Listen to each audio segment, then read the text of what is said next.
마태복음 6장 오늘은 10절 말씀입니다.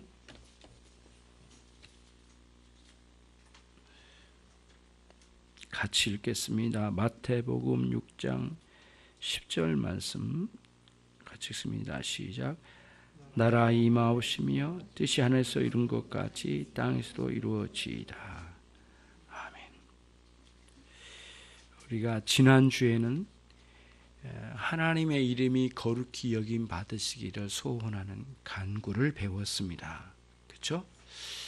그랬더니 어떻게 하나님의 이름을 거룩히 여긴단 말인가 라고 할 때 하나님의 이름을 거룩히 여긴다 하면 우리 자신이 하나님을 잘 받아들여서 부끄러운 걸 회개하고 참다운 신앙으로 나가는 방식으로 하나님의 이름을 거룩히 여겨드리는 삶이 우리에게 있다. 그러나 하나님의 이름을 거룩히 여기는 주체는 하나님이시고 하나님의 이름이 거룩히 여김 되시기를 구하는 주체는 우리입니다. 기도하는 사람은 우리고 그 기도를 성취해 가신 분은 하나님이신데 결국에는 하나님의 이름을 거룩히 여기시는 거룩하게 하시는 분은 하나님의 역사가 우리 가운데 있다. 그거를 우리가 배웠습니다. 그래서 실제적으로 우리 내면이 거룩한 삶으로의 변화가 있을 때에 우리가 하나님의 이름을 거룩히 여기는 삶이 되는데 다른 용어로는 하나님의 이름의 영광을 위하여 삶이죠. 그거를 지난주에 배웠습니다. 오늘은 여섯 가지의 간구 중에 두 번째 간구입니다. 오늘은 뭐죠? 나라의 임하옵시며 라는 용어입니다. 물론 여기서는 나라는 하나님의 나라가 되겠죠. 자, 사실 주기도문은 여러분 잘 생각해 보세요. 주기도문은 본시 예수님께서 하시는 기도를 목적으로 주신 게 아닙니다. 예수님께서 가르쳐 주신 기도이긴 하지만 예수님께서 하시려고 하는 기도는 아니란 말씀이에요. 그러면 무슨 뜻이냐? 예수님께서 하신 기도는 요한복음 17장에 있는 대제사장의 기도와 같은 기도를 예수님 하신 기도라고 우리가 보고 오늘 주기도문 우리에게 가르쳐 주셔서 이렇게 기도하라고 가르쳐 주신 기도예요. 그러니까 주기도문 우리가 해야 할 기도라고 하는 것에 이해를 갖고 그러면은 이 주기도문과 예수님 사이에 관계가 없느냐? 그렇지 않아요. 예수님의 전생에는 주기도문의 삶을 사셨기 때문에 그렇지 않아요. 주님의 기도는 예수님이 사셨던 삶을 이렇게 농축시켜서 우리에게 기도로 가르쳐 주신 거예요.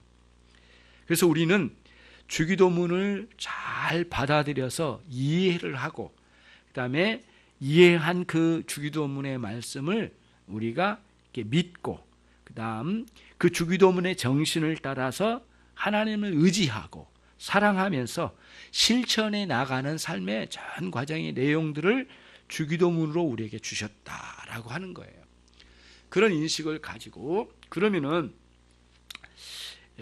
여러분 이제 나라의 임하옵시며라고 하는 말씀이 있어요. 그러면은 나라의 임하옵시며라고 하는 이 용어는 이 나라이라고 하는 이 용어는 여러분이 다 알고 있는 내용이긴 하지만 생각을 한번 해보면 주격 조사잖아요. 이가. 근데 앞에 받침이 있을 때는 우리가 무엇이 이렇게 뭐랄까요? 이제 받침이 있을 때는 이렇게 이자를 써서 주격 조사를 쓸 수는 있지만 오늘날 구분을 해가지고 그러나 받침이 없을 때에는 가로 붙여서 가자를 붙여서 우리가 부르지 않습니까? 예를 들자면은 문수가 맞죠? 그죠? 대원가 안 맞네? 그죠? 이런 식으로 앞에 있는 받침이 있을 때는 가로 이제 대원이 이로 읽어야 되고 이게 아침에 받침이 없을 때는 이제 가로 읽어야 된다는 거죠. 오늘날은 구분이 있는, 옛날에는 그런 구분이 없었던 모양이에요. 그래서 이게 성경의 옛날 번역이라 나라이 임하옵시며인데 우리 오늘날로 읽으면 나라가로 읽으면 되겠다라고 하는 것을 말씀드려요. 너무 지극히 상식적인 거지만 너무 어렵게 생각하지 말라는 말씀을 드린 겁니다. 그러면 여러분, 이 나라이 임하옵시며, 나라가 임하옵시며라고 하는 이 간구의 이 주체는, 이 하나의 이제 주체는 감춰져 있어요. 이게 앞부분에. 그러니까 이 용어 앞에 바로 하나님의 나라가 임하옵시며 이렇게 안 붙어 있어요. 그래서 그냥 문자 그대로만 읽으면 안 되고 문맥상 앞으로 가면 주기도문의 부른말에 하늘에 계신 우리 어떻게 해요? 우리 아버지여라고 하는 부른말이 있죠. 그러니까 하늘에 계신 하나님이셔요. 하늘에 계신 하나님인데 삼일체적인 하나님이셔요. 어떻게 하나님 존재하시냐? 삼일체로 존재하신다는 거예요. 그러니까 아버지와 같으신 삼일체 하나님, 이런 개념이 여기에 이제 담겨져 있어요. 그러니까 하나님이라는 용어에는, 부른말에는, 언제나 호칭에는 삼일체적 하나님의 관점을 꼭 생각해라고 말씀을 드렸습니다. 그러면은 결국에는 여기서 나라가 임한다고 할 때는 어떤 나라인가? 결국에는 하나님의 나라라고 하는 사실을 확신할 수가 있어요. 그러니까 이 두 번째 간구에는 하나님의 나라가 임하는 거죠. 그러면 이제 왜 하나님의 나라라고 하는 용어를 썼을까라고 하는 문제예요. 마태복음에는 천국이라는 용어가 아주 많이 빈번하게 나오고 누가복음에는 하나님의 나라라는 용어가 빈번하게 나옵니다. 여러분 찾아보시면 마태복음에 하나님 나라가 없다는 건 아닌데 빈번하게 거의 천국이라는 단어로 번역을 하고 나중에 이제 하나님의 나라로 누가복음 번역을 많이 했는데, 아무튼 내용상 문제는 큰 차이는 없어요. 그런데 왜 나라라는 용어를 써서 우리에게 말씀하실까라는 의문을 하나 던져서 이거를 해결하고 가야 되겠어요. 하나님께서는 이 천상의 세계의 역사를, 천상의 세계의 역사가 이 땅에 이루어진 것을 설명하기가 쉽지 않아요. 그러니까 그 신비로운 역사가 일어나는 영적인 역사를 어떻게 하든 우리에게 이해를 시켜야 되는데, 우리가 아담의 범죄 아래에 있는 동안에 결국에는 이 영적으로 깨어나지 않을 때는 아예 이게 깨달을 수도 없지만 거듭나고 난 이후에 이러한 하나님의 나라의 역사를 깨달아야 되잖아요. 그 깨달을 때에 뭔가를 가르쳐주기 위한 용어를 사용해야 되는데 우리가 알아들을 수 있는 용어를 사용하신다는 거예요. 이게 이제 하나님의 방식이에요. 이거를 우리가 이제 어려운 신학적인 용어로 신인 동형격적 그런 용어를 사용하신다라고 그런 용어를 사용해요. 그러니까 신인 동형격적, 하나님이 손이 없으신데 손이란 표현이 나오고, 하나님 얼굴이 따로 없으신데 얼굴이라는 표현이 나오고, 이런 용어가 다 거기에 이제 하나님 발등이 없으신데 하나님 발등이라는 표현이 나오거든요. 그런데 또 이런 면도 있어요. 이 세상에 돌아가는 이치를 활용하셔서 하나님과 우리 사이의 관계를 설명하실 때가 있으세요. 많아요. 예를 들자면은 하나님과 우리 사이의 관계를 설명하시는데 가족관계, 하나님은 아버지시고 우리는 자녀라는 이런 용어를 사용하신 거예요. 또 하나님은 왕이시고 우리는 그분의 백성이라는 용어를 사용하신 거예요. 그렇게 해서 우리가 경험하고 알 수 있는 용어로 우리의 이해의 폭을 좀 넓혀가도록, 더 많이 알아가도록 그런 용어를 쓰셔요. 그래서 우리 마음에 와닿게 하시고 하나님께서 역사하신 일들을, 하나님과 우리 사이의 관계를 개념을 잘 잡아가도록 우리로 하여금 우리가 쓰는 용어나 경험하는 용어들을 활용하신다는 특징이 있어요. 그렇죠? 오늘 또 나라, 하나님의 나라가라고 하는 용어도 마찬가지예요. 우리가 알고 있는 나라, 이 국가를 형성한 나라라는 개념이 무엇인가라고 할 때 이렇게 이제 생각해요. 나라라고 하는 것은 우선은 백성이 있어야 나라가 세워져요. 그렇죠? 근데 백성만 있어서는 안 돼요. 그럼 땅이 있어야 돼요. 땅이. 거주하는 일정한 영토가 있어야만 나라가 형성될 수 있는 기본적인 조건이 되는 거거든요. 그래서 시리아 난민 같은 분, 이런 사람들이 많이 지금 어려움을 당한 게 뭐냐면은 자기 영토를 빼앗기고 쫓긴 당한 사람들, 자기 영토에 거주할 땅이 없는 거예요. 그래서 난민이라고 하지 않습니까? 여러분, 제가 들은 이야기인데요. 그 선교사님의 이야기인데 저는 그 말을 듣고는 참 마음이 아팠어요. 저기 이런 중동 지역에 그런 그 난민만 있는 게 아닙니다, 목사님. 또 어디에 그런 난민이 많습니까? 동남아에 참 많습니다. 그게 무슨 말입니까? 했더니 별로 들어보지 못한 동남아에 난민이 많다고 했는데, 동남아에 이렇게 국경선이 우리 같으면 38선을 너무 강력하게 지키니까 뭐 거기에 오고 가지도 못하지만, 이 동남아 지역 같은 데는 이 국경선이 따로 없고 그냥 산 하나를 두고 산 너머는 저 나라고 산 너머는 이쪽 나라고 이런 식으로만 정해놓은 데가 많대요. 그런데 이제 이러다 보니까 사람들이 이쪽 나라 이쪽 사람 만나고 어떻게 하다 보면은 남녀가 만나가지고 아이를 낳았는데, 이쪽의 나라에 주민 등록을 시킬 겁니까? 이쪽의 나라에 시킬 겁니까? 그냥 놔둬버린다는 거예요. 애를 낳고. 그리고 그 깊은 산에다가 어느 정도 키우고 그냥 던져놓고 와버린대요. 그러니까 이거 아이들이 말을 배웠습니까? 뭘 먹을 걸 배웁니까? 그래서 스스로 혼자서 자생을 한답니다. 산에서. 그 말을 듣고 너무 마음이 아팠어요. 야, 그런 세계도 다 있구나. 그래 버려져가지고 아이들이 들짐승들처럼 자생을 한대요. 그래가지고 이제 선교하신 분들이 이제 이런 아이들만 찾아서 선교하신 분들이 또 있대요. 대단하시더라고요. 야, 우리 목회는 너무 편하다. 진짜 너무 편하다. 막 그 안으로 들어가면은 그런 아이들이 그 말은 할 줄은 모르는데 막 다가와서 먹을 걸 달라고 막 아우성친대요. 막 소리를 지르면서 단어도 없어요. 말을 사람이 쓰는 이 언어가 없이 막 아우성치면서 달라고 뭐를 좀 뭐. 그러면 그런 아이들을 짐승처럼 뛰어놀던 아이가 막 억척스럽게 살지 않겠어요? 동굴 같은 데서, 산속에서 그 수많은 세월을 그렇게 살던 아이를 들어가지고 먹을 걸 주면서 만들어가지고 데려다가 또 말도 가르치고 또 사랑도 베풀어주고 하면서 아이가 너무 오랜 세월 동안 짐승 같은 삶에서 사람 같은 삶으로 겨우 옮겨진답니다. 그 말 듣고 굉장히 충격을 먹었는데, 이 아이들이 나름대로 영토나 자기가 거주할 정확한 영토가 없는 거예요. 이질이 배회하고 다니면서. 이게 나라가 없는 거예요, 이 사람들은. 이게 나라 형성 속에 있는 거예요. 그걸 한번 생각을 해보고요. 나라가 형성되려면 백성이 있어야 되고 영토가 있어야 되는데, 또 마지막으로는 이 백성과 영토를 잘 다스려 꾸며갈 수 있는 주권이 있어야 돼. 권한이 있어야 돼. 그래서 주권도 있고 그다음에 영토도 있고 백성이 있어야 겨우 나라라고 할 수 있는 거 아니겠어요? 이런 식으로 나라가 이렇게 형성되는 거구나 우리가 이제 안단 말이에요. 우리 경험적으로 우리가 어느 정도 배워가면서 알아가는데, 오늘 이제 우리 하나님께서 우리에게 주신 거예요.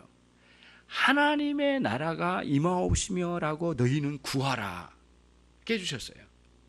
그러면서 그러면은 하나님의 나라라고 하면은 하나님께서 다스려 주시는구나, 하나님의 다스림이 우리에게 있기를 원합니다 라고 구해라. 예수님 이렇게 가르쳐 주신 거예요. 하나님의 나라라고 하는 아주 짧은 단어에다가 딱 그걸 넣어서 이렇게 가르쳐 주신 거거든요. 하나님의 나라가 임하옵시며, 하나님의 나라가 임하도록 역사해 주십시오. 하나님 내 인생에 찾아오셔서, 예전에는 내 이성적이고 내 욕구대로 내 마음대로 내 경험대로만 살았는 그 짐승과 같은 삶을 살았던 우리의 부끄러움을 이제는 내려놓고 싶습니다. 하나님 이제는 하나님 내려오셔서 내게 직접 찾아오셔서 내게 역사하셔서 영적인 큰 역사를 통하여 내 안에 믿음의 역사가 활발히 일어나 하나님의 나라가 활발히 임하기를, 이렇게 능력 있게 활발히 일어나기를 간절히 소원합니다. 그걸 완전히 압축시켜가지고 하나님의 나라가 임하옵시며 라고 그렇게 찾으라고 주님께서 가르쳐 주신 거예요. 그러면 의미가 상당히 이제 다가오잖아요. 그런 나라를 우리가 여기서 이제 찾으라고, 갈망해라고 말씀하신 거예요. 생각을 해보십시오. 이제 하나님의 주권적인 역사가 있어야 되잖아요. 이런 옛날에는 왕 한 사람이 권한을 가지고 다스리는 나라를 이제 우리는 왕정국가라고 해요. 그렇죠? 근데 오늘날은 이제 그게 아니에요. 왕 한 사람에게 권한을 다 준 게 아니에요. 백성 전체가 주권을 가지고 나라를 다스려 가요. 그래서 여러 사람이 모여서 이렇게 권한을 가지고 나라를 다스려 가는 것을 뭐라고 하냐면은 공화정이라고 그래요. 공화정. 예, 공화라고 하는 게 공동으로 두 사람 이상 모여서 공동으로 화합을 서로 어울려서, 화자거든요. 어울려서 서로 화합을 이루어서 다스려 간다는 게 공화예요, 공화. 그러면 정자가 붙으니까 그 서로 어울려서 두 사람 이상 모여서 나라를 다스려 가는 것을 공화정이라고 해요. 근데 그 앞에다가 두 글자를 붙였어요. 뭘 붙였죠? 그냥 공화정이 아니라 뭐라고? 민주공화국이라고 그래요. 그렇죠? 민주공화국이다 그러면은 민자, 백성민자에다가 주인주자를 썼으니까 백성이 주인이 되는 공화정을 이루고 있다는 거예요. 아, 그런데 한 사람에게 팔아먹었어, 이거를. 세상에 그런 일이 다 있어.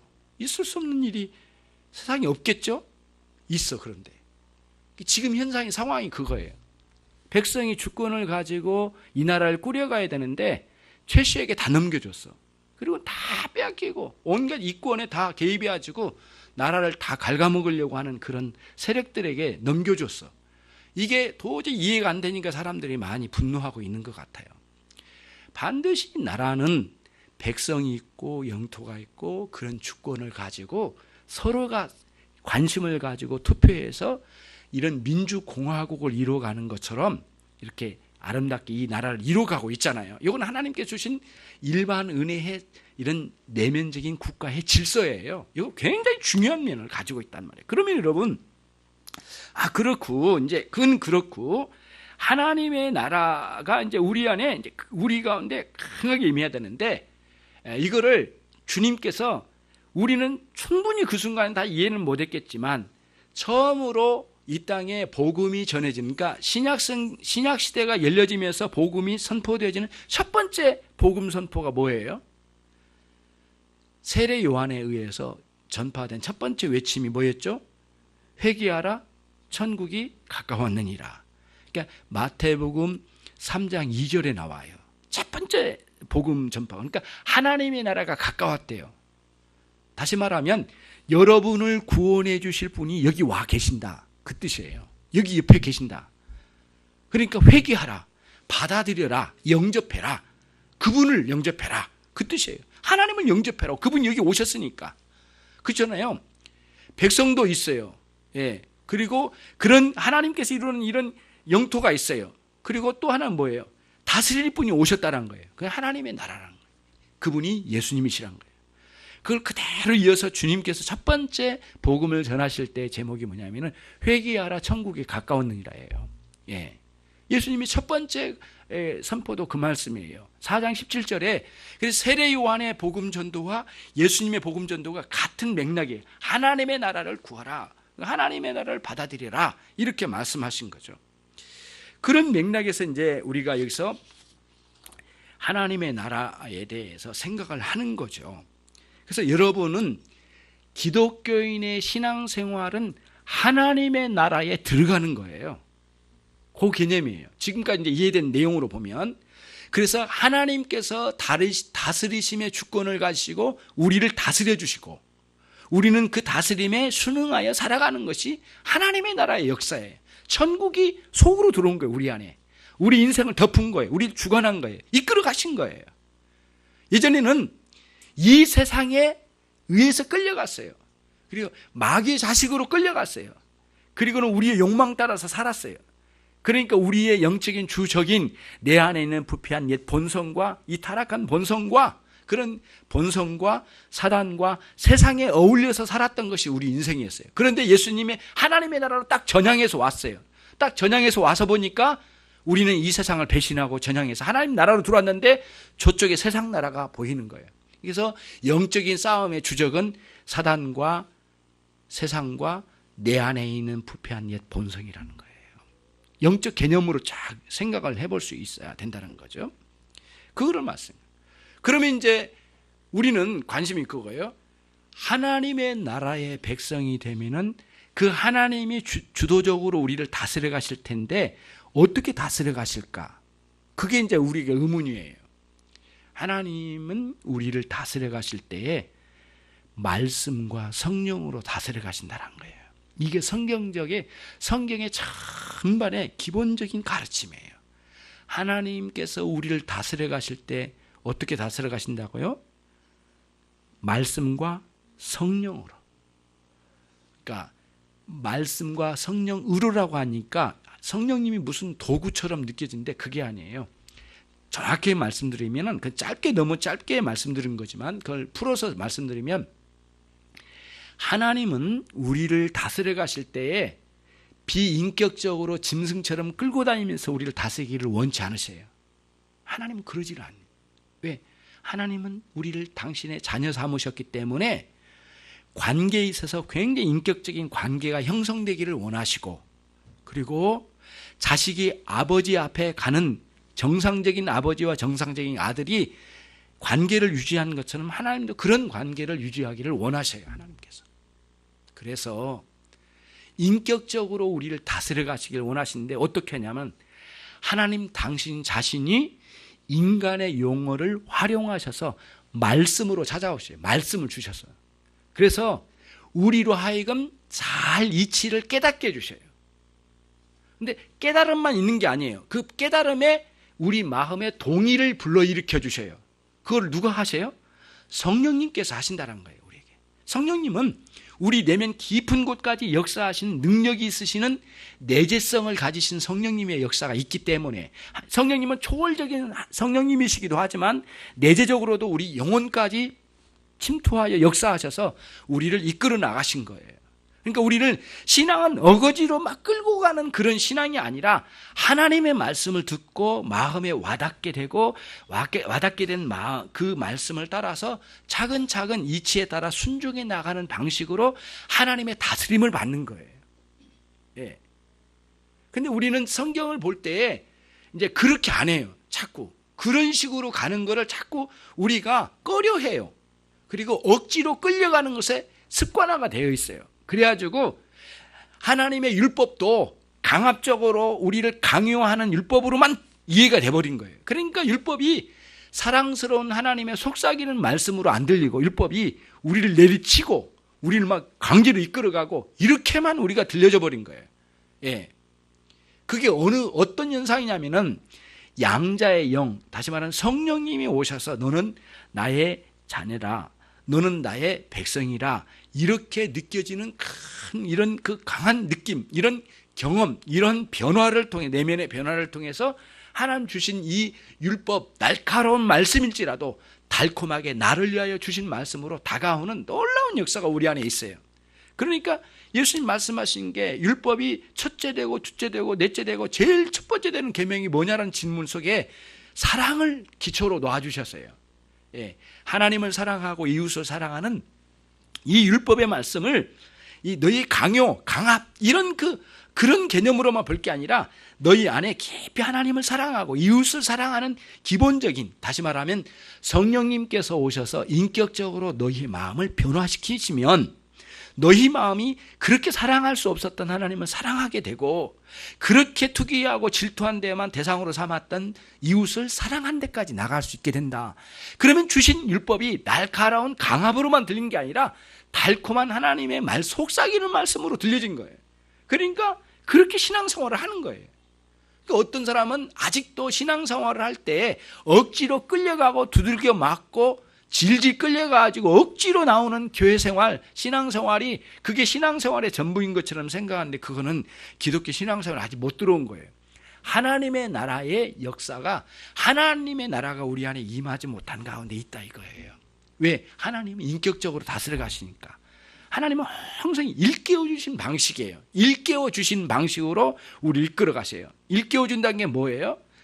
정확하게 진리를 가르쳐 주셔서 깨우침을 주셔서 뭔가를 일러서 깨우치는 방식으로 우리를 이렇게 이끌어 가시지 깨우쳐 주지 않으시고 막 목을 당겨서 가지고 가시는 그런 방식으로는 우리 이끌어 가지 않으신다. 그게 오늘 굉장히 중요한 하나님의 나라의 방식이다라고 하는 거예요.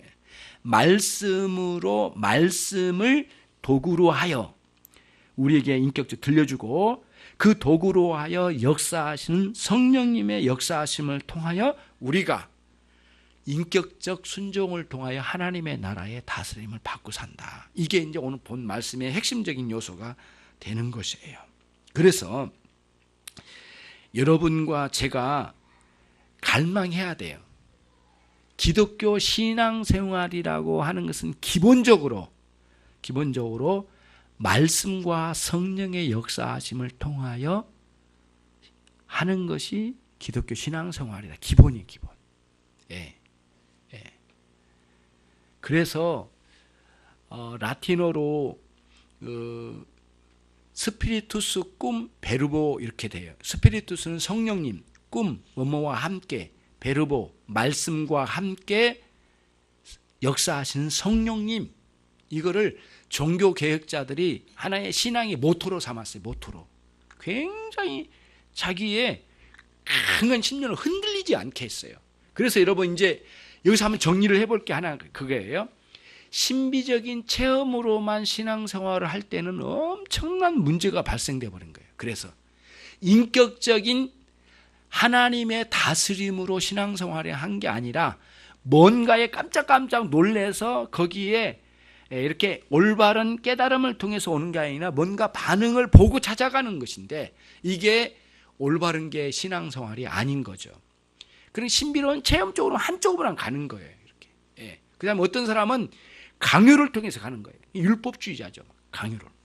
뭔가를 지시하고 뭔가를 제동을 걸고 억어해가지고 강제적인 규범을 만들어가지고 제동을 걸어서 이런 식으로 가는 방식으로 가는 그런 신앙생활은 한계가 있을 뿐만 아니라 제대로 된 신앙생활을 할 수가 없다라고 하는 것이에요. 그래서 하나님의 말씀이 들려지면, 풍성하게 들려지면, 그 말씀이 와닿으면 나라는 존재가 제대로 느껴져요. 왜? 그 말씀에 비춰보니까, 말씀이란 거울에 내 자신을 비춰보니까 너무 누추한 거예요. 내가 살아왔던 그 삶의 참 내용이 생각과 마음도 너무 추하고, 그 다음에 용어를 사용하고 사람들과 대화하고 하는 것들도 너무 추하고, 그리고 행동에 있어서도 너무 부끄러운 게 많은 거예요. 어디다 비추니까요? 거울에다 비추니까. 예. 그래서 단장을 해야 되는데, 말씀의 능력으로 말씀에 비춰서 나 자신을 부끄러운 줄 알고 그 자리에서 회개가 터지기 시작한 거예요. 그러니까 제가 드리는 지금 이 말씀은 객관적인 말씀을 말한 게 아닙니다. 이 말씀이 여러분 안에 깊이 사무칠 때, 그때의 말씀이에요. 그 말씀의 역사가 있을 때에 진정한 회개가 일어나기 시작하는 거예요. 피상적으로 깨달은 사람은 피상적인 자기 잘못만 회개를 해요. 그런데 이 복음이 깊이 들어가면은 복음에서 일러준 아주 그 근본적인 본질적인 그 내용들을 설명해 주세요. 복음에서 너는 전적으로 타락한 존재야. 너 스스로는 가망성이 없는 존재야. 하나님의 은혜가 아니면 너는 멸망이야 라고 하는 이 복음에 담겨진 이 가르침이 강하게 들어오면 아담의 범죄로 말미암아 무너져 있는데 비참한 상황이 보여지기 시작하는 거예요. 그래서 예전에는 회개한다고 할 때 그냥 뭐를 개별적으로 뭘 잘못하고 자기가 그동안 행동 잘못한 거 이런 피상적인 그 회개 기도만 머물러 있었어요. 근데 그게 거의 회개에 이르지를 못해요. 진정한 회개로 들어가려면은 이 아담의 후손으로서 범죄한 이 극도의 죄악상에 있는 전적 타락상에 있는 데 인생이 하나님의 도우심을 받아 구원받았다라는 큰 이 인식을 가질 때에 총체적인 죄의 근본을 찾아가는 회개로 가는 거예요. 그 회개에 가지 않으면 회개가 아니라니까요. 진정한 회개가 못 되는 거예요. 이 사람들이 변화가 안 일어난 이유가 뭐냐면 개별적인 회개에 전체적인 개별적으로는 회개로만 멈춰버린 거예요. 개별적인 회개가 필요 없다는 게 아니에요. 그 회개를 통하여 근본적이고 총체적인 회개까지 안 들어가면 도저히 사람이 변하질 않아요. 근본적인 변화가 일어나지를 않는다라는 것을 말씀드리고 싶어요. 이런 식으로 하나님의 말씀으로 역사하신 성령님이 우리 가운데 오셔서 역사하기를 간절히 소원하는 것, 그게 뭐예요? 하나님의 나라가 임하오시며라는 간구예요. 이거 굉장히 중요한 의미의 이제 간구가 되는 것이죠. 여러분, 이제 이런 걸 한번 생각해 보세요. 그래서 교회에서 말씀을 배워가야 된다는 이유가 이제 거기에 있어요. 그래서 주일 설교도 그렇고 오후 설교도 그렇고 설교에 가르침의 내용이 많아요. 아주 압도적으로 가르침의 내용이 많아요. 그냥 감동만 주는 내용으로는 많이 절제를 해요. 하지 않는다는 게 아니라 가르침의 내용, 깨우치는 내용을 먼저 많이 전해드리려고 하는 게 설교의 기본 입장이에요. 그런 깨우침이 없는 설교에서는 결국에는 우리가 배워갈 수가 없고 내 자신을 볼 수가 없고 하나님 누구신지를 알아가는데 아주 현격하게 그게 약화돼 버리기 때문에 늘 깨우침의 진리의 말씀을 가르치려고 해요. 그런데 교회에서 하나님 말씀을 배웠대요. 그런데 어느 정도 배운 것으로 충분하다라고 생각하는 사람들이 아주 안 좋은 경향으로 떨어지는 경우가 뭐냐면은 머물러 버려요. 배운 것으로 머물러요. 깨우친 것으로 머물러요. 깨우친 이 말씀이 내 삶에 적용되기까지는, 내 삶을 변하기까지는 깊이 묵상과 기도와 실천으로 나가지 않으면 안 돼요. 말씀을 깨달았으면 묵상한 것은 어떻게 해요? 깊이 고뇌하면서 이거를 깊이 아로새겨가면서 기도하고 실천으로 나가지 않으면 이게 정말 이 말씀이 내 안에 진정한 말씀으로 남지를 않아요. 역사하지를 못한다는 거죠.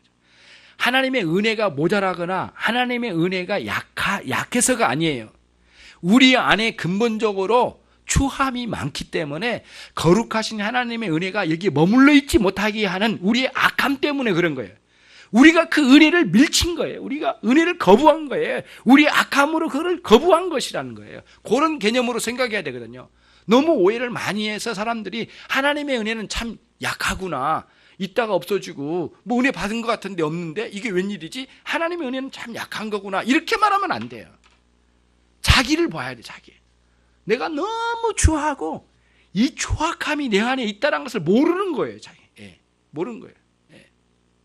자기 안에 이렇게 썩은 냄새가 나는 것을 모르는 거예요.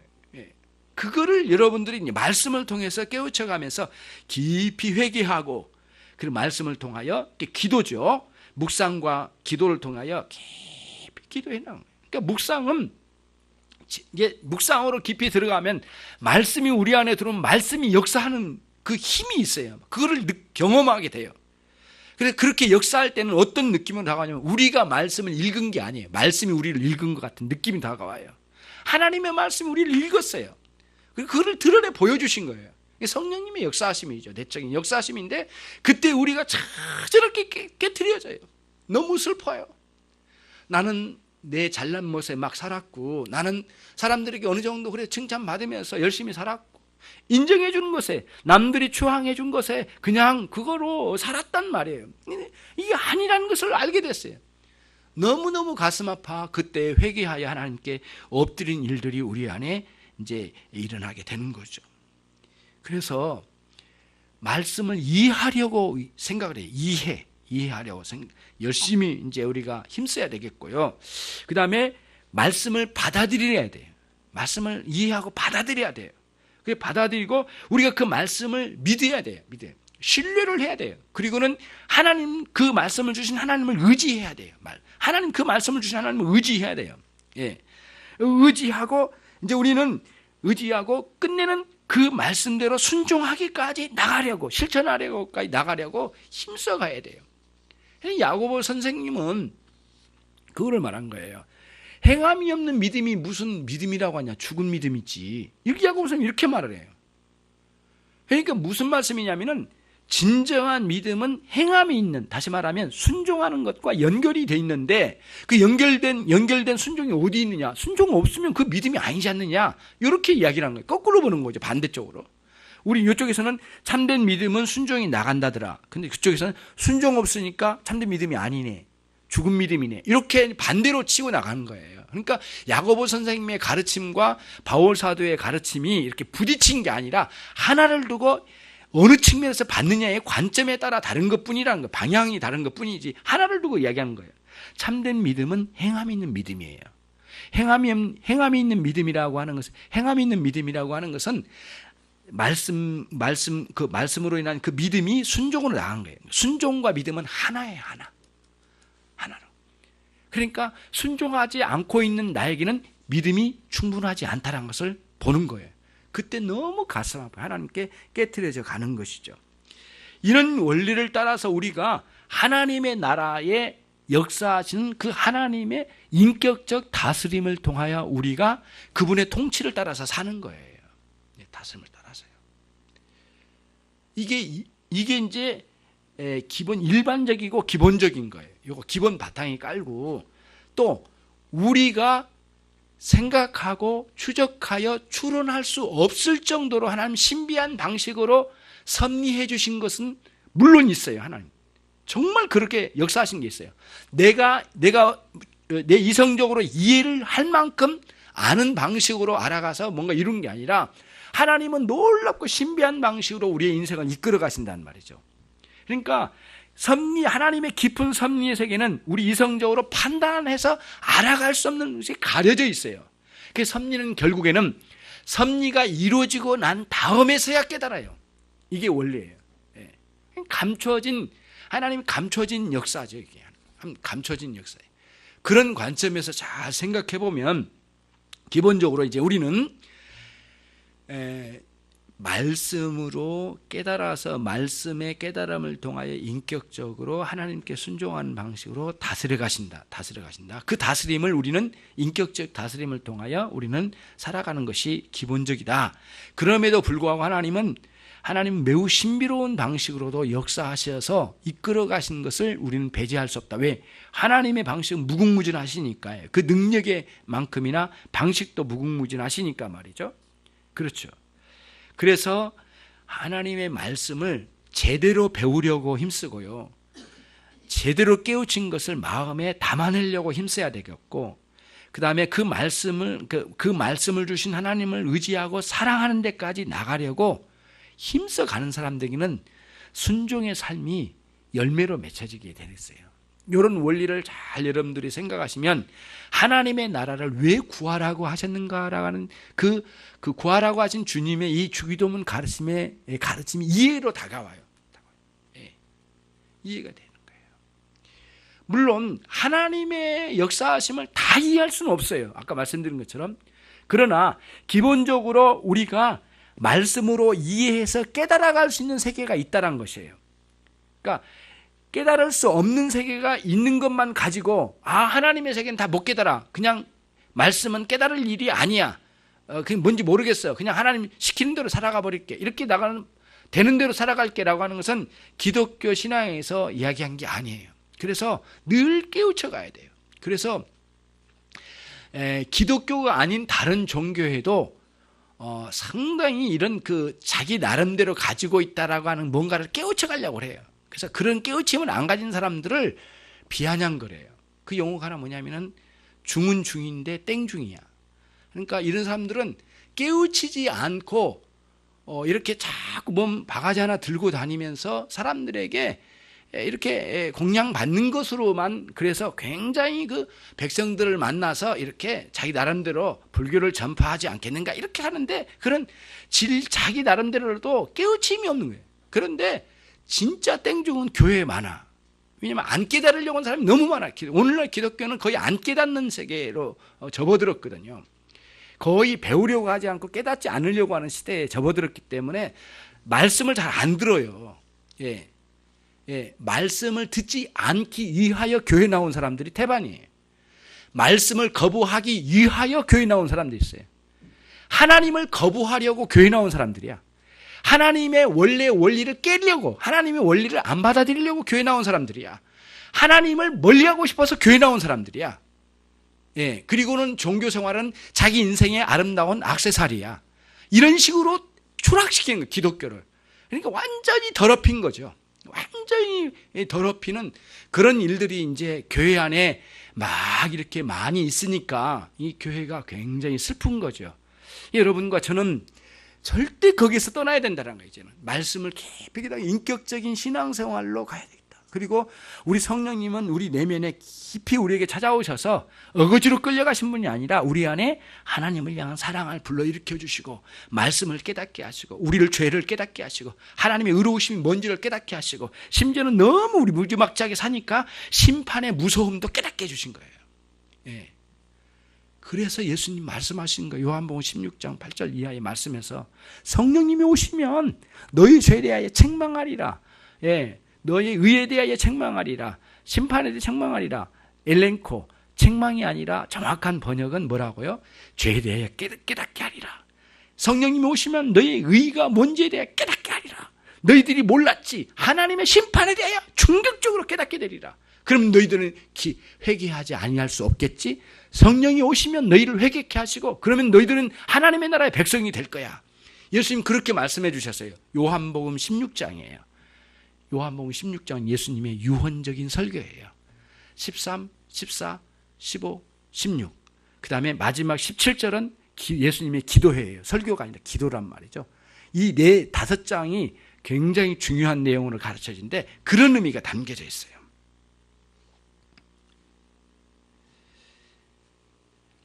예, 말씀과 성령. 한 가지만 이제 더 추가시키면 이거예요. 성령께서 우리를 이끌어 말씀으로 깨닫게 해주시고 마음에 받아들이게 하시고 사랑을 불러일으키게 하시고 순종에 나갈 때 참 어려움이 있어요. 참 어려운 순종이 있어요. 순종이라는 게 참 어려워요. 처음에 깨닫는데도 방해 요소가 있거든요. 정신 나가게 막 하고 막 여러 가지 사건이나 내 상황이나 마음의 혼란이나 말씀 못 깨닫게 못 듣게 하고 깨닫지 못하게 해. 그리고 우리의 어리석음과 깨달음이 약함이 또 있어. 그것이 자꾸 우리를 하나님 말씀 못 깨닫게 하는 방해 요소거든요. 그 다음에 이거를 기도로 갈 때는 또 어려워요. 기도를 못하게 만들어. 오늘 꼭 금요기도에 가려고 했는데 왜 그렇게 남편이 나를 또 뭐 약속을 잡아놓고 어디 가야 되는다. 이거 안 돼. 또 자꾸 기도를 못하게 만들어요. 유난히도 기도하려고 약속에는 기도 못 가게 되죠. 기도 계획이 없었으니까. 기도 계획 세워봐요. 당장 다른 일이 먼저 치고 들어와요. 진짜 그래요. 유난히도 금요일 기도에만 되면은 다른 일이 생겨. 여러분 앞으로 여러분은 신앙생활에서 기도를 못하게 하는 요소가 수만 가지가 여러분들을 노리고 있을 거예요. 기도하려고 하면. 그런데 그걸 극복하고 기도하는 자리에 나올 때는 은혜가 있는 거죠. 또 이제 기도하고 실천으로 가요. 실천할 때는 더 어려워요. 더 어려워.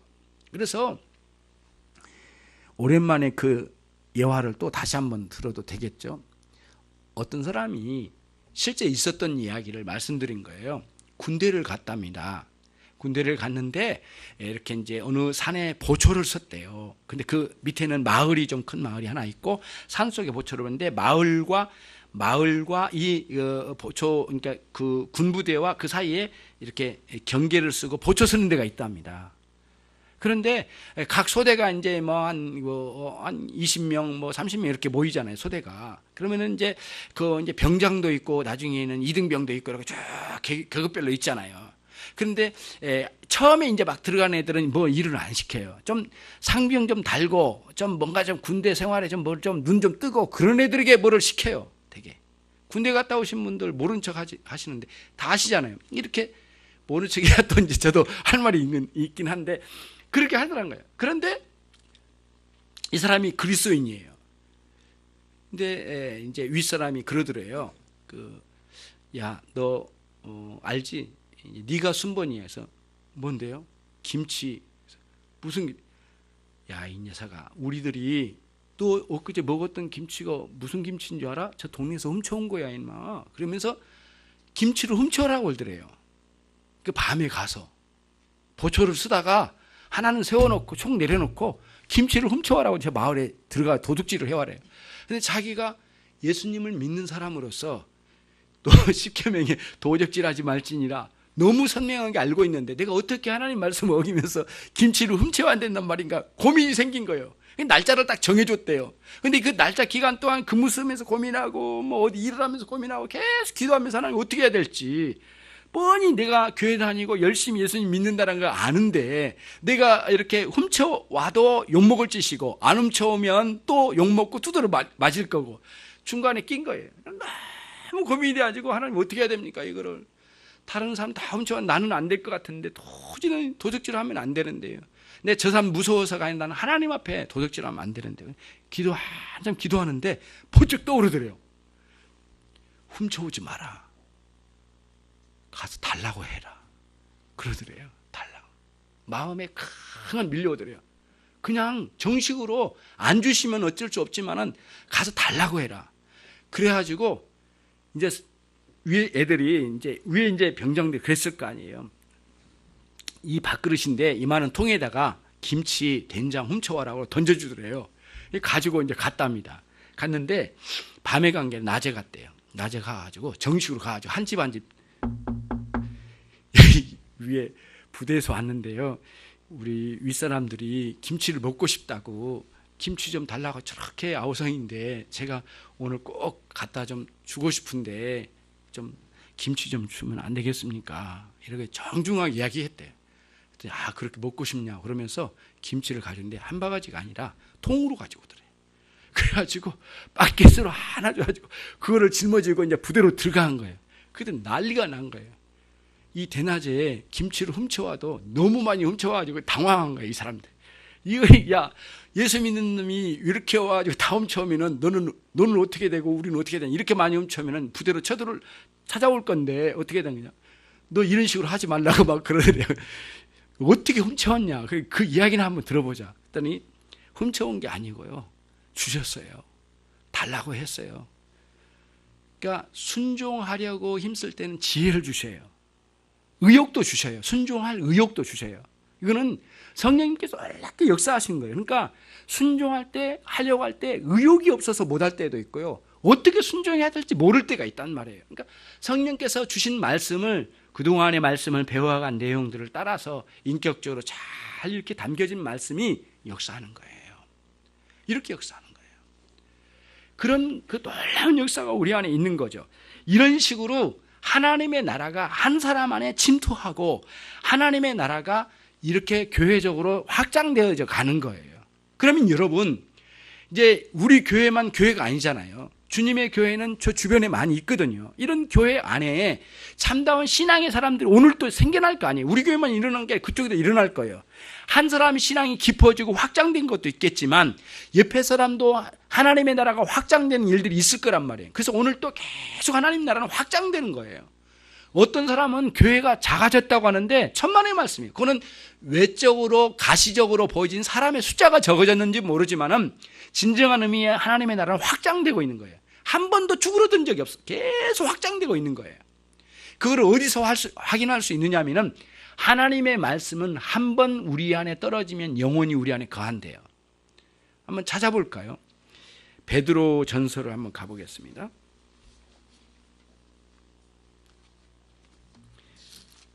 베드로 전서 신약 성경의 1장입니다.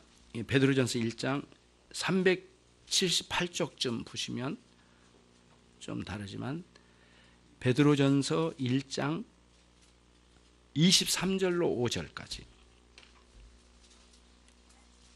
자, 23절을 먼저 읽어보겠습니다. 시작. 너희가 거듭난 것이 썩어질 씨로 된 것이 아니요 썩지 아니할 씨로 된 것이니 하나님의 살아있고 항상 있는 말씀으로 되었느니라. 거기까지. 자, 하나님의 썩지 아니할 씨로 됐대. 그건 뭐예요? 하나님의 말씀이라는 거예요. 말씀은 썩지 않는데요. 썩어지지 않는데요. 이게 제대로 떨어지면 아무렇게나 되는 게 아니라는 거예요. 그 말씀이 소멸되거나 썩어지지 않는데 반드시 그 말씀은 역사를 일으킨대요. 제대로 떨어지면. 그렇죠? 그거를 이야기한 거예요. 그 다음 24절. 그러므로 모든 육체는 풀과 같고 그 모든 영광이 풀의 꽃과 같으니 풀은 마르고 꽃은 떨어지되. 25절. 오직 주의 말씀은 세세토록 있도다 하였으니 너희에게 전한 복음이 곧 이 말씀이니라. 자, 그러면은 25절에 오직 주의 말씀은 세세토록 있도다 라고 하는 말씀은 여기에 기록된 객관적인 말씀이 아니고 여러분 안에 떨어진 말씀을 말하는 거예요. 예. 예, 칼빈 선생님의 그 주석에 보니까 이 부분이 그 부분이 아주 잘 해설이 잘 돼 있어요. 여기에 영원히 이 주의 말씀은 세세토록 있도다라고 하는 이 말씀은 객관적으로 기록된 말씀일 수도 있겠지만 여기서 말씀은 그게 아니에요. 여기서 말씀은 뭐라고요? 여러분을 거듭나게 하신 하나님의 말씀, 여러분을 거룩하게 만들어 가신 하나님의 말씀, 여러분을 새 사람 만들게 하신 하나님 말씀, 여러분 안에 하나님의 나라가 확장되게 하시는 성령님의 역사하심이 있었던 그 말씀은 영원히 떨어지지 않고 영원히 거한대요. 영원히. 그러니까 하나님의 나라는 줄어들지 않는다는 거예요. 이런 개념으로 영원히 남는 거예요. 그런 개념을 잘 생각해야 돼요. 그러니까 여러분 안에 있는 하나님의 말씀은 헛것으로 주신 게 단 한 번도 없다는 거예요. 그런 차원에서 말씀을 사랑해요. 예. 저는 하나님을 사랑한다는 사람이 하나님 말씀 사랑하지 않으면 하나님 사랑한다는 말이 사기친 거래요. 예. 토마스 왓슨 목사님이에요. 그 사기라고 하진 않았어요. 거짓말이라고 했는데 좀 더 나가면 사기친 거예요. 하나님을 사랑한다고 하면서 하나님 말씀을 사랑하지 않는 사람은 사기친 거다. 예, 요거는 제가 좀 더 붙인 거예요. 토마스 왓슨 목사님, 청교도 토마스 왓슨 목사님이 하나님을 사랑한다고 하면서 말씀 사랑하지 않는 것은 하나님 사랑한 거 아니다. 그건 거짓말이다. 예, 거짓말 하고 싶지는 않았는데 거짓말이 되는 거예요. 왜? 결국에는 하나님 사랑한다는 말씀을 사랑하지 않아. 결국에는 하나님의 말씀으로 역사하시는 성령님의 역사하심에 반응하여 인격적으로 변화될 때만 진정으로 변화가 있는 거예요. 이런 방식으로 교회의 보존, 교회의 성장, 교회의 성숙, 교회의 부흥이 일어난다는 거예요. 이게 이제 하나님의 나라의 확장이에요. 그리고 이 하나님의 나라가 완전히 완성될 때가 언제냐? 우리 주님 오실 때, 그때 이제 하나님의 나라가 완성된다라고 보는 거죠. 그런 차원에서 너희는 기도할 때 이렇게 기도하라 이렇게 말씀하시고, 두 번째 간구에 하나님의 나라가 임하옵시기를 간절히 소원한 마음으로 기도하라고 우리 주님께서 우리에게 가르쳐 주셨어요.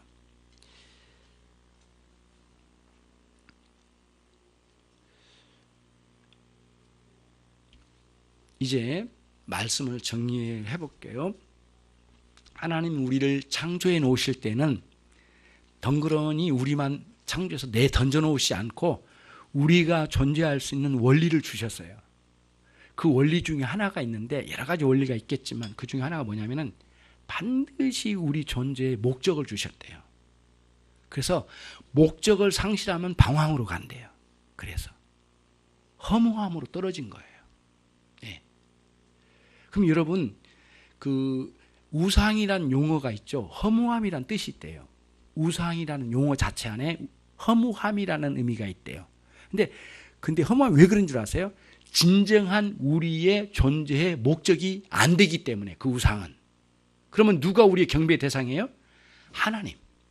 그래서 여러분의 인생의 목적이 하나님의 영광이 안 되면 허무함을 떨칠 수가 없대요. 그런데 이런 건 있어요.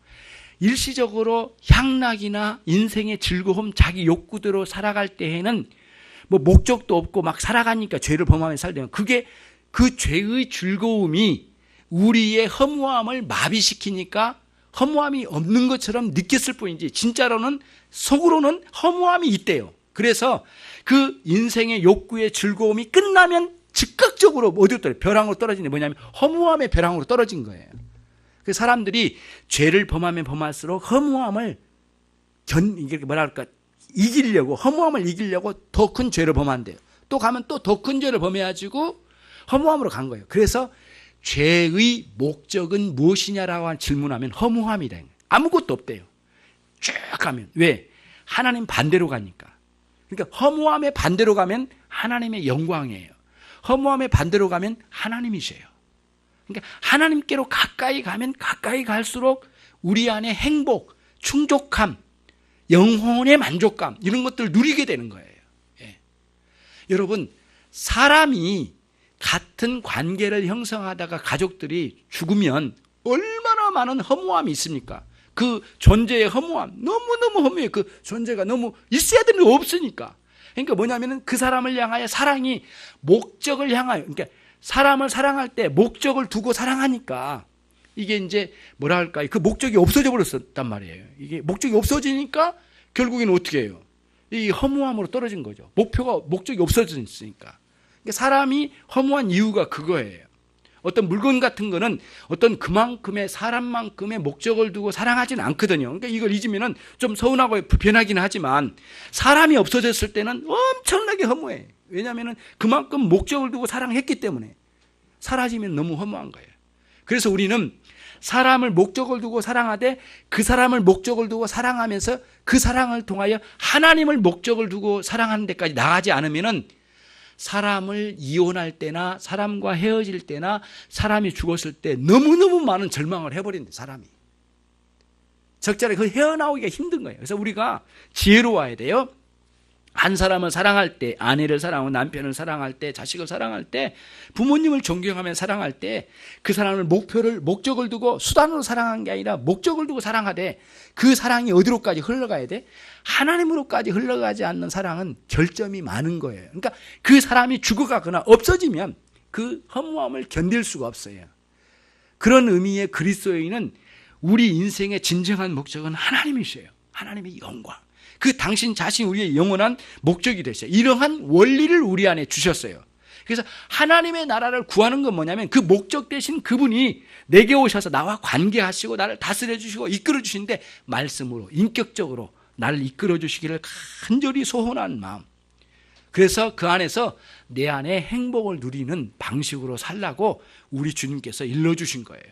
그러니까 여러분 항상 이걸 해야 돼. 하나님의 영광은 우리 행복과 이렇게 갈라지거나 동떨어지지 않아요. 이 신앙이 하나님의 영광과 우리의 행복이 나뉘어진 거라고 생각한 것처럼 우스꽝스러운 게 없어요. 왜냐하면 하나님을 사랑하면서 우리 행복이 있는데요. 그래서 하나님의 영광과 우리의 행복은 일치한다. 그래서 조나단 에드워즈 목사님이 이야기했던 것처럼 하나님의 행복은 우리의 행복이 올시다. 우리의 행복은 하나님의 행복과 일치를 해야 되는 거죠. 만약에 이게 떨어지거나 분리될 때 이게 우리 신앙은 어긋장난다는 거죠. 그런 차원에서 우리가 잘 정리를 해봐야 되겠어요. 여러분의 인생이 이제 주기도문의 정신을 따라서 잘 정립해 나간다면 하나님이 우리에게 큰 은혜로 다가오실 거고 현재적으로도 그 하나님 나라를 누리게 될 것이고 미래적으로도 하나님의 나라가 완성될 거예요. 그런 꿈을 가지고 기대를 가지고 살아가는 삶을 살라고 주기도문을 우리에게 주신 것 같아요. 기도는 너무 놀라워요. 주님 가르쳐 주신 기도는. 오늘은 여기까지 하겠습니다. 하나님의 나라가 임하오시며 라고 하는 말씀을 오늘 우리 함께 생각해 보았습니다. 같이 기도하겠습니다. 이 시간 우리 함께 기도할 때 하나님 오늘 주신 말씀이 나에게 잘 적용되게 하시고 날 이끌어 주옵소서. 기도하겠습니다.